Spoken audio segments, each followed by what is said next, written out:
Welcome to What's Up with Pastor Chuck, and we're in a series on the 7 deadly sins.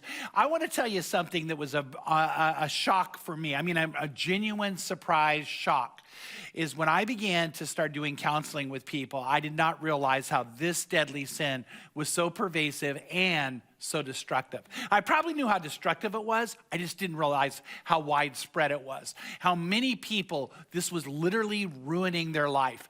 And so we all probably struggle with this to one degree or another, but the danger is it almost can become something that takes over your life to the point that it ruins almost every relationship, if not every relationship you have. Ruins your job, ruins your potential, ruins so much. And it's such a deadly sin. And even though there are people who have it in check, it's underneath the surface. It's kind of brewing there, which brings us to Pastor Craig and his deadly sin, which is wrath. Yeah. I would say that wrath for me is really broken up into 2 categories for me.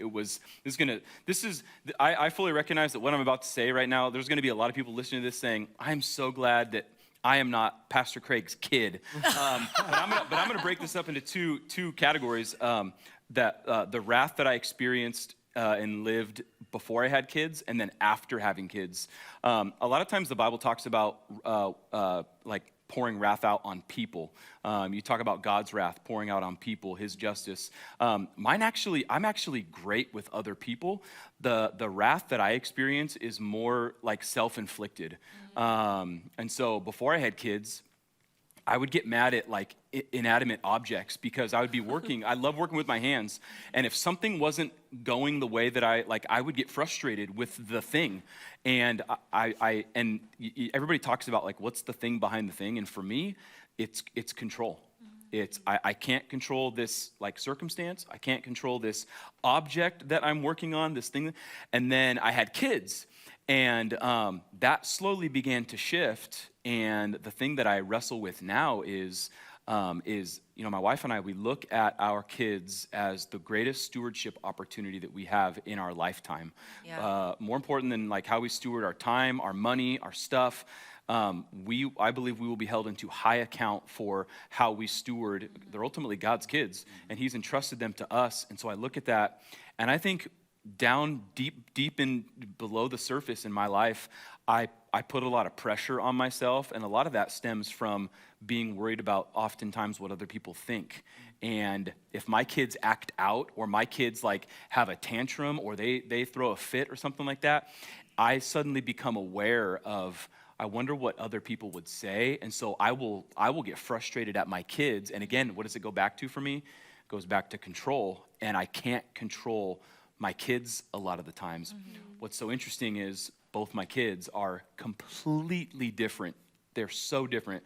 My daughter, you just look at her and let her know like by words or a look that you're disappointed in her, and she will just be wrecked. Mm-hmm. Like she's like, I'm so sorry, like I let you down.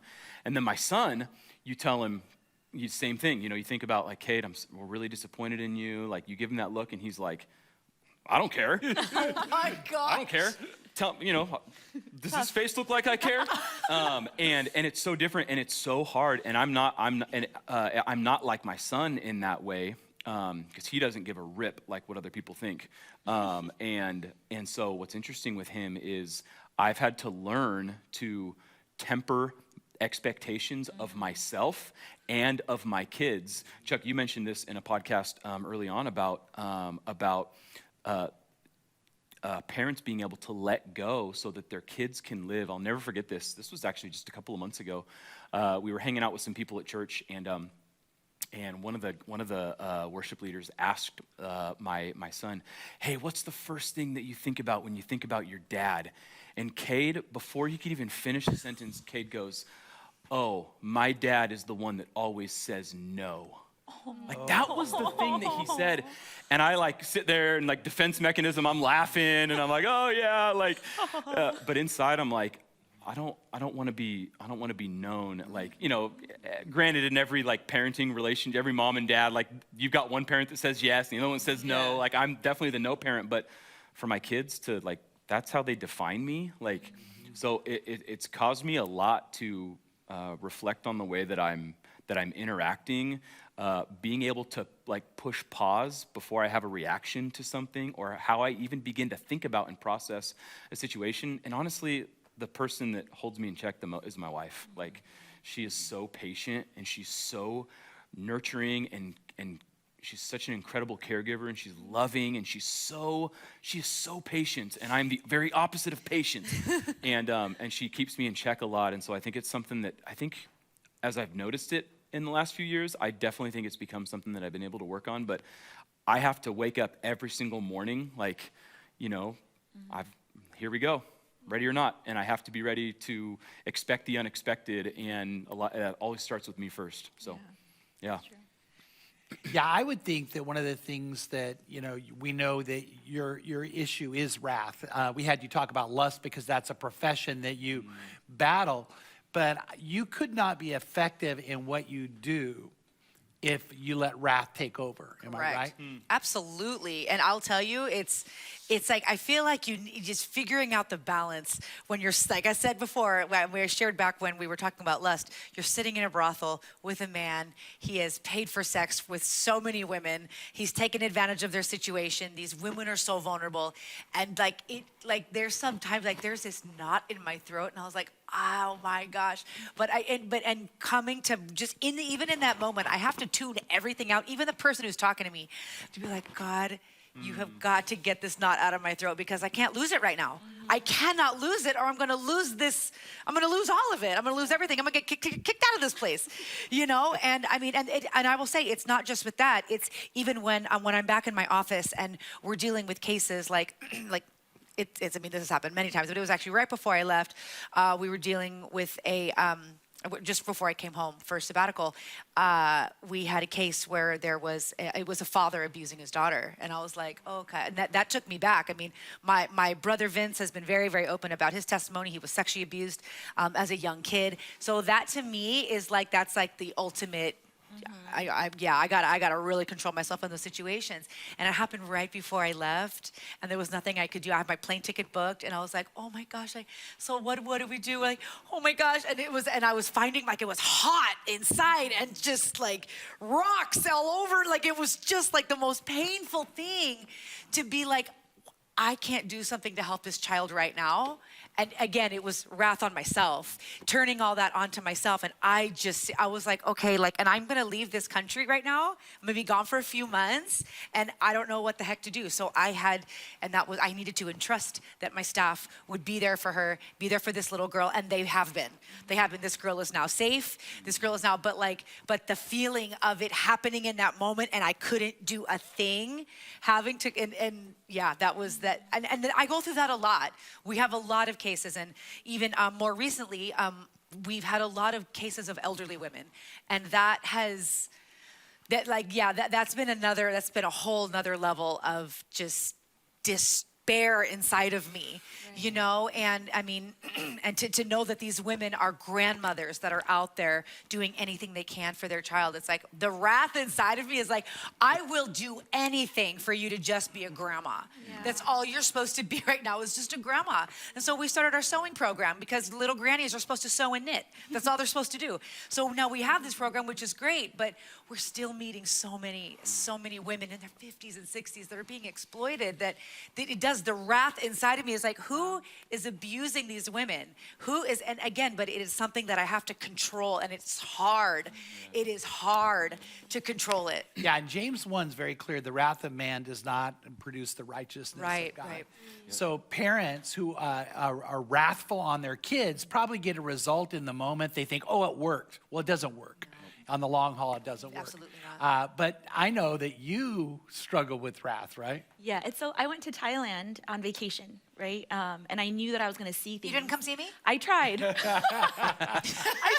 Are you mad? I'm feeling wrath. But I knew that I was going to see things that I wasn't prepared for, and I knew that. I mean, I'm the type where I wanted to burn the country to the ground. Yeah, because how the systems in this country lift up the industry, and so I'm like, okay, let's just tear the system down right now with fire and brimstone. I just understand the flood that God wiped everyone out to begin with, because of how terrible things are. And I remember Missy having to tell me beforehand, part of your training is there's two types of brokenness that you're dealing with, and it's the brokenness of the people being exploited, but it's also the brokenness of the people doing the exploiting. It is. Because a person who's whole and not broken wouldn't do that. And so I had to control the anger and really dig deep into the compassion to be like, okay, where's my sympathy right now for this people group that has their own brokenness, and this is how they're dealing with it. But I tend to be more passive aggressive than full on wrathful anger, and so I will hold it all in and let it simmer, and then it'll explode randomly. Like for the most like minuscule things, that's when my anger will explode. Those are And the I'm like, scariest kinds of wrathful people. Totally. I'm like, how dare you give me this spoon and to ask me to put it in the dishwasher when you can just put it in the dishwasher? It's right there. Yeah. And I think what's especially deadly about this particular sin is it's got to be the one that is probably seen the most out of outburst Yes, and lashing out, especially eventually, like for someone who's maybe passive aggressive, like that begins to bubble up and brew, and Right. and all of a sudden that explodes. But for someone that isn't, I'm not passive aggressive, and so that will just naturally come out. The terrifying part, and it's the thing that I've noticed that has caused me to have to really try and keep this in check, is it's like monkey see, monkey do. I'm seeing my own kids now lash out in ways that I have, and I see that responsibility. And here I am saying, I look at raising my kids as the most significant stewardship opportunity, and I'm so focused on that I'm missing the repercussions of the way that I'm acting and the way that I'm not being patient with them in the way that I know that I ought to be. Right. And you see that, and it's so seen outwardly so often that you see it begin to replicate in your own kids, and that's where it really starts to haunt you a little bit. Yeah, no, I totally agree, because the bottom line is you watch your kids begin to do something they've caught more than been taught. And wrath is that way. I think anger and wrath can be infectious. It can infect other people in very, very scary ways. And sad to say, I know of two churches that could be amazing churches, but their senior pastors, and both of whom I know, they were considered tough leaders. Well, tough meant they were abrasive, they were mean. If you were ever called into their office, then and I'm not thinking, wait, that doesn't sound like Jesus. Like if Jesus were leading the church, would it be, I was called in Jesus' office? But everyone, they made a big deal about how good they were because of that. They were so mean, and then both of them pretty much ruined a lot of lives. People who worked with them, churches, the whole thing. And you've seen that in your profession. You've watched people just destroying so much, right? Yeah, because wrath is really out of control anger. And so if it's out of control, then we're not in control, even though we're trying to control something else. So when we can't control it, then we're trying to control somebody else. And that's what makes it such a terrible sin, and why it's one of the major sins, is because we are pouring out our wrath on somebody that really, and the other, to me, the big sin of wrath is it's not being honest with how we really feel, what's really going on, because typically it's hurt. You hurt for these people. But we're not going to share our hurt because that's too vulnerable, right? I don't want to be vulnerable. Totally. I'm going to show you my anger instead. When our kid disappoints us or embarrasses us, instead of saying, I'm embarrassed that you're having a temper tantrum in the middle of Kroger's, we don't own that and be sympathetic. We just move right to anger. Right. And I love that God identifies that as so sinful, because we're not to have that kind of unrighteous anger, and the wrath is that. And so, I see that a lot, and people justify it. I mean, I literally have a husband yelling at his wife, and then right after he says, I love you. And I look at him and I say, please do not tell me that you love her.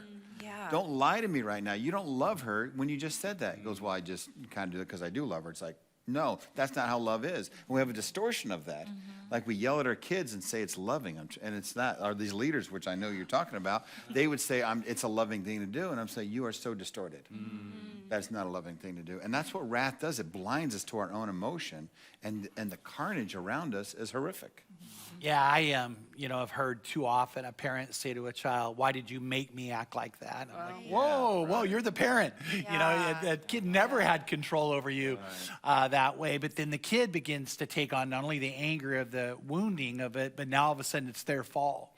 And, or I've watched a lot of very, very godly Christian women look and say, I can't live like this anymore. I'm too afraid. I'm too afraid. And by the way, I think too often we're judgmental on that. We're acting like, no, you should hang in there. Well, they don't, we don't realize what they're going through. And I know that, you and I have dealt with that more than once. But the Bible is very, very clear. The wrath of man does not produce the righteousness of God. So interestingly, what's the virtue that God wants to give? It's one that is incredible. It's called patience. And believe it or not, you can be more patient. Everybody can be more patient. And when you're more patient, in the end, you always look back going, wow, that was better. I can't imagine anybody ever looking back going, I'm really sorry I was patient. Maybe that's you because you struggle with wrath. But anyway, we want to talk to you about that this weekend, so don't miss out on that. And next week, we get to one of the deadly sins that we've really got to hone in on. We've really got to talk about. So join us next week for What's Up with Pastor Chuck when we deal with Lauren's deadly sin. So we'll see you then.